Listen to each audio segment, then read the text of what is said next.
உழைப்புதான் வாழ்க்கையை மேம்படுத்தும் என்றால் கடவுள் நம்பிக்கை எதற்கு? ஒரு சிலர் பக்தி, கோவில், பூஜை என்றிருந்தா வாழ்க்கை சிறக்கும் என்று சொல்கிறார்கள்.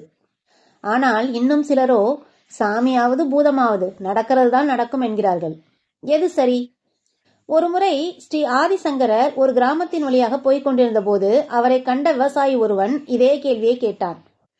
ஆதிசங்கரர் அவனிடம், மகனே, இதோ இங்கிருக்கும் ஓடையை கடந்து போக உதவி செய், நான் உனக்கு பதில் அளிக்கிறேன் என்றார்.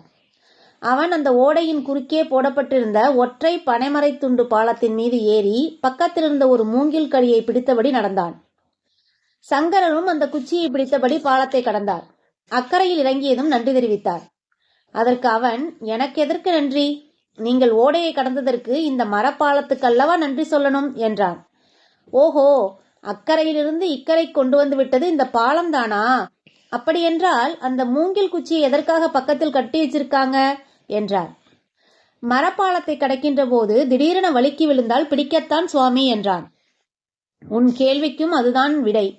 அவனவன் தன் உழைப்பு என்கிற பாலத்தின் மீது நடந்து வந்தால்தான் பத்திரமான இடத்தை அடைய முடியும்.